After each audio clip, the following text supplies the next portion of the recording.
we are turning our attention to the opening weekend of the Alliance Football League. Anthony Moyles, good morning. Morning, Owen. How are you doing? Yeah, very well. Let's start and go through this chronologically then. Kerry against Galway on Saturday afternoon was kind of the first game up, 421 to 11 points. I think is probably just a scoreline that will have shocked a lot of people, Anthony, mainly because Galway were expected to not screw up the league as badly as they did after the pandemic last year.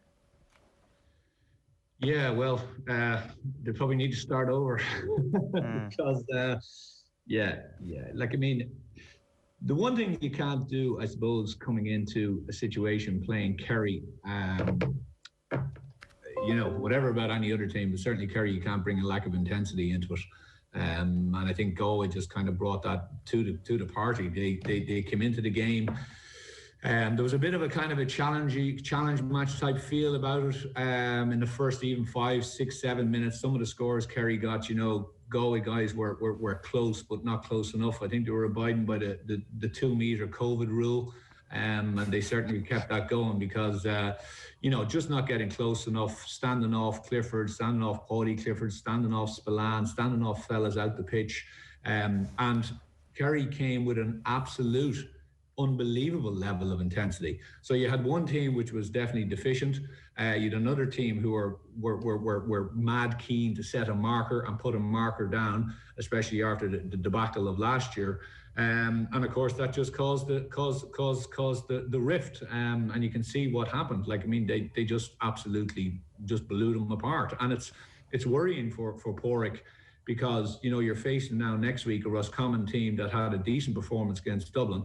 And, you know, once you lose that first game, you're on the back foot. So it's worrying for him. You know, I think there will be a response by them, and hopefully there should be. They'll get a fair kick up the behind this week. But, you know, Kerry could just do whatever they wanted with them on Saturday, and they did. The last time I've seen a team try and do this to Kerry, as in just go man-to-man, was Mayo in the Super 8s a couple of years ago, and it ended up being a 10-point win for Kerry. There's a similar pattern here where if you don't have a man in front of that full forward line, they will do damage. But at the same time, Anthony, there are a couple of things from Saturday that maybe we can read into a little bit.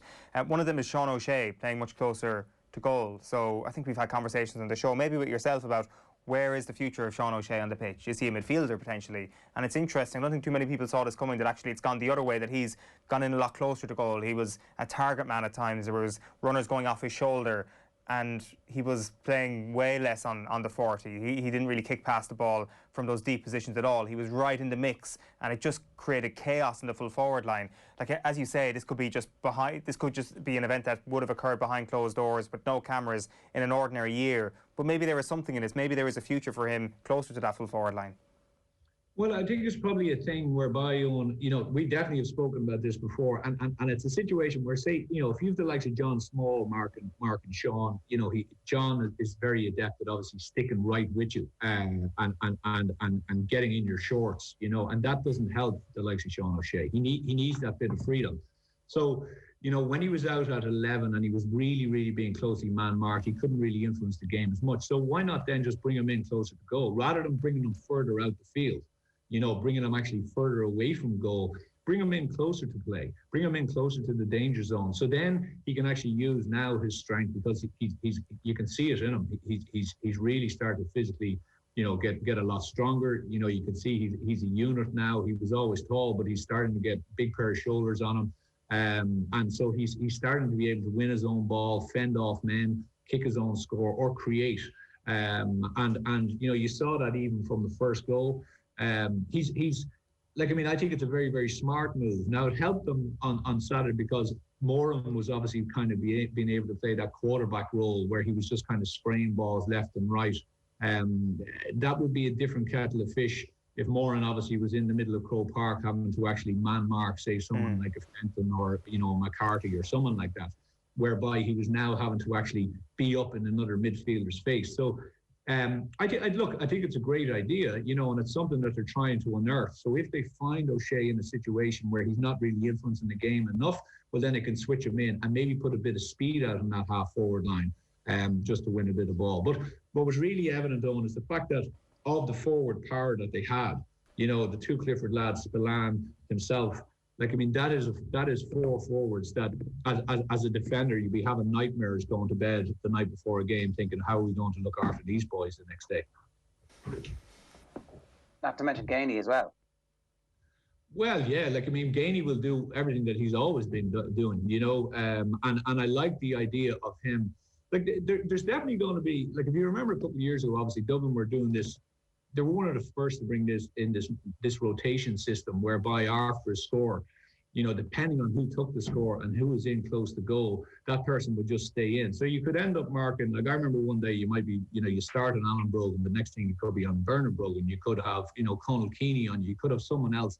And there was always and Dublin were kind of looking at basically different matchups, different size, different players ending up on different defenders.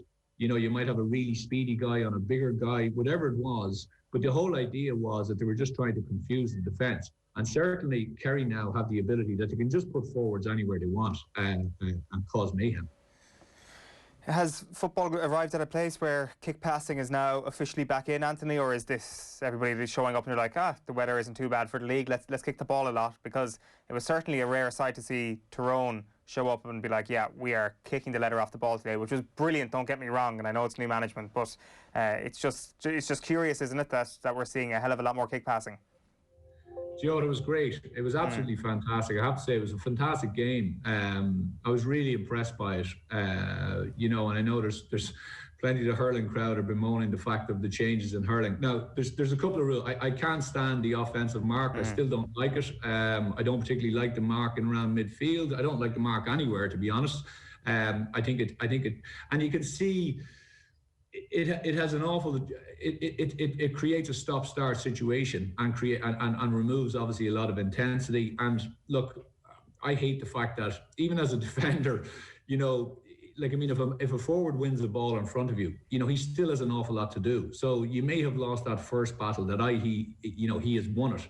But at the second time, you know, if you're smart enough and you understand his movement and where he wants to get to, you know, it's still an awful lot for a forward to get a shot off. And that was the real ability with the classy forwards, the ability to actually know that they were being double teamed or they had a guy on them who knew their strengths, and they were still able to get shots off. So for the mark, I can't stand it. But at the same time, it was really interesting to see Donegal and Tyrone. I'd say if there was 2 marks taken in an offensive situation over the whole game, I think I remember McBurty taking 1. But they just said, no, we're not going to do this. We're just going to play the game as it was destined to be and as it should be. And we're just going to go through, take our ball, take our man on, try to find runners. And the clash of styles, I thought, was really, really interesting. And it was more defined, actually, last weekend than it has been for a while in Donegal-Tyrone games. Hey, did you want to expand on that a bit? What specifically was the clash here stylistically, especially considering one of the managements on show was a totally new management team? Yeah, well, I think Tyrone are trying to build. If you look at it, it's amazing the size of the Tyrone forward line now. You know, they've got an awful lot of big men coming in. You know, even the new man Donaghy come in who had a remarkable debut, 10 scores. You know, big man. You know, well able to motor, well able to get around. Does his level of work. You've obviously got Moyles in there. You've Donnelly. You've a lot of big guys now. You've obviously hopefully McShane to come back. So you have a situation where you've gone from they were lacking a little bit of size over the last number of years. A few kind of smaller fellas knocking around. Now they've gone to a very, very big physical forward line with a lot of power. And I would imagine the idea there will be, you know, that they have that out ball where they're able to spray a pass. Now, at times it didn't work. Hampsey and a few fellas tried to put in some balls to McKenna and a few times, and they just kind of held up in the air, and they weren't good. But they'll listen. It's only 3 or 4 weeks in. I think they'll adapt that, and I think they will definitely bring that sense to the championship much more. The direct ball in. Now it all depends, obviously, who's kicking it in. They're going to have to get the right guys on the ball. But I'd say that's why they wanted Donnelly coming out around the middle of the field. It's also why they want probably Hart coming from 6. You know, even though he was playing 6, he had an ability where he was able to move off. A man would come in and take his position, hold that central column. Because if you remember, over the last number of years, I've bemoaned the fact that Tyrone have been not easy to take at, but they've conceded a lot of goals by teams just running straight down the middle. And what was really interesting on the weekend was, as soon as Donegal tried to do that nice interlink play that they do, Tyrone made sure that they closed up the middle of the defence, the top of the D, really quickly, and they forced them out. Now, they kicked the scores, but they didn't give up the goals. And it seemed to me that there was definitely work being put on that. Donegal on the far side, like, I think they're one of the best. You know, they're top 3, top 4 in the country now at running angles. Like, if you want to go back and just if you're coaching a team, or you're as a forward or as a young lad, and you want to see where you start your runs relative to where you end up, like, the interlink play between them is just fantastic. They've guys running at different angles. They have a lot of screening going on. They have a lot of kind of basketball stuff going on, where they've guys coming around the back. If you get stopped, you turn, you pop it, another fella coming at an angle. And it's very, very difficult to defend against. Tyrone did very well, as I say, to stop goals, but some of the ability and some of the moves around and some of the interlink play by Donegal was fantastic. I thought it was a cracker of a game, and you know, both teams are going to be thereabouts this year. On the Donegal side of things, we're obviously going to judge this team by what happens when they get to the stage of the season where they failed over the last couple of years, which is not getting to that All-Ireland semi-final. It is incredible to think that the last time they were in an All-Ireland semi-final, they beat Dublin in it, and they haven't been back there since. So it goes beyond the style of play and how they evolve on a mental level as much as anything else this year, Anthony, I suspect. Or are you looking for a step up, footballing-wise, from Donegal this year?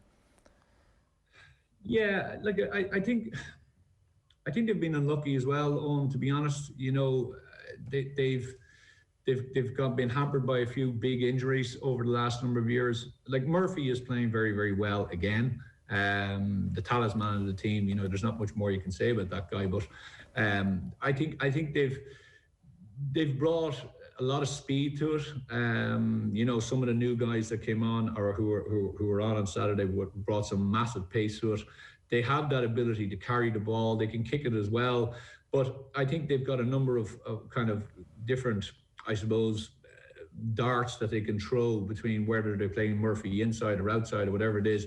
McBurty, he was sharp. He wasn't really, really sharp, I would say, last weekend. I think he's you know, a few more games into him, it'll help him. But, like, I mean, I like the way they're evolving. I think they kick when they need to, but they're a hard running team still, who are very, very well organised in defence. They know when to send fellas forward. They can be very patient. As soon as they get ahead, they can strangle a game on you. I think they've been caught between two stools for the last number of years of trying to transition their game and progress their game, or trying to stick with the traditional game that they've had over the last kind of 7 to 10 years, you know, that Jim McGuinness really brought to the fore. So I think they're getting there. They're getting very, very close to that. And they've added a bit of firepower up front now, and they've got a bit more confidence, I think, in how they're playing. And again, as I say, this ability to be able to run off shoulders and run at different angles, it's very, very difficult to defend against that. Even if you have a packed defence, you know, you really have to go with runners. You have to anticipate actually where a guy is going to end up rather than where a guy has started from. And that's quite difficult to defend against. It's tricky to practice as a squad, but obviously they've put an awful lot of work into it.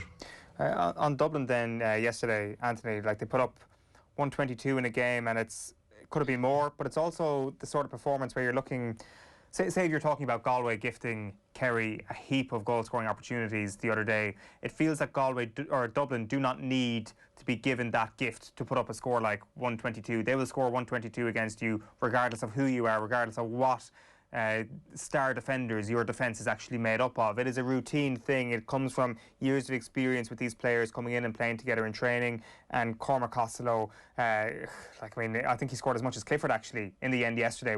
It's just something that we brush off as standard. Like, this is what we've come to expect. 122, a casual 122 almost. It is, yeah, it's unbelievable. Like, I mean, all the papers, obviously, yesterday and today, you know, they're talking about Clifford, and not really hardly a mention of Costello. It's scary how efficient they are, Owen. You know, it really is scary how efficient they are. I saw a statistic last night. Like, I mean, I can't remember but it was high 80s, I think, of percentage shots from within the kind of 25-30 meter line. They're known to shoot within the D and only shoot within the D. Bring the ball in, make sure there's a percentage shot. They have an unbelievable ability to hurt you from every angle. What really impressed me the other day was, again, it's their halfbacks and their ability of the halfbacks to go and go beyond the play. So you've McDade, you've Merchant. It'd be a nightmare as a forward, because you're thinking, they're not going to keep going. They're going to stop. They're not going to get this ball. The next thing, they just keep going, and they're running flat out, full pace, a la Jack McCaffrey, and they're running beyond the ball, and the ball eventually ends up with them. And what it does is it causes then a defender to make a decision whether he either leaves his man to cover this guy off, or whether he just lets him go. If he lets him go, he's going to pretty much run nearly all the way into the net. So if he leaves, of course, the ball is slipped back out. They do these backdoor cuts. They do these little loop arounds. They have all of the various different moves, but they're looking really, really sharp. They've brought in a couple of new guys. The young guy, Lahif, who came on, looks like a unit. So any kind of midfielders out there who are thinking that they'd get a handle on Fenton, now they have another man to try and work out. Again, you're looking at Costello. Costello, this is a big year for him. Not to keep any more pressure on him, but it is. He's been knocking around now for a long time. I'm not sure what age he is, but I'd say he's 27, 28 maybe. And this is a big year. He has an opportunity with Dean Rock injured at the moment. Look, you couldn't ask for much more than what he did last weekend. I thought he was really sharp. He looked very focused. His dead ball kicking was excellent, but he was a big threat from normal play. He was very aggressive. He was taking on his man every time, and then he wasn't just happy to dish it off. He was taking shots on, and I thought he worked very, very well with Kilkenny. So this is a big season for him, and again, he's another addition for them. If he's back playing at his best. He's 27 in July. He's still cresting towards a peak. He is, Jerry, yeah. And some fellas, it just takes that long, and you can feel sorry for him in the sense of he was always thereabouts, but you're coming in against obviously a forward line that has had some of the best players of a generation, and the added pressure of obviously his connections and everything else going on. I don't know if that added any pressure, but you can imagine that obviously the pressure of him being such a star when he was young. That's there was an awful lot of expectation built up on him, and last year didn't end how we would like it to end. This year, he has a fresh start. He's coming in, he's saying, okay, here's an opportunity. And to be fair now, that wasn't easy for him. Even though it's the first game out, he wouldn't have had much preparation coming into that. And you'd imagine Dean Rock is kind of sitting there chomping at the bit. So he had to take it yesterday. And he could have very easily only ended up with 2 or 3 points and being hauled off at halftime or 40 minutes into it. And essentially, that could have been it for him. Dublin don't give you too many chances as a guy. There's enough fellas waiting in the dressing room to take your spot. So I happy for him in the sense that he's come out and he's managed to grab that, and he certainly grabbed the game, and he's put himself right in the frame for the next day.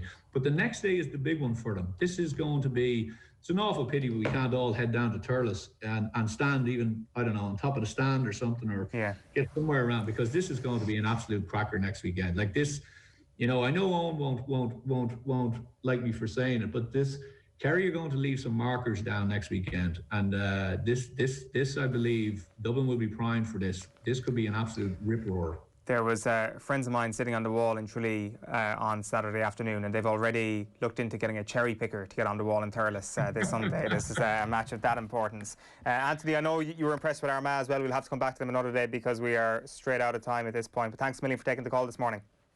No bother, lads. Cheers. Cheers, Anthony. Anthony Moyles there with us on this Monday morning, 32 minutes past 9.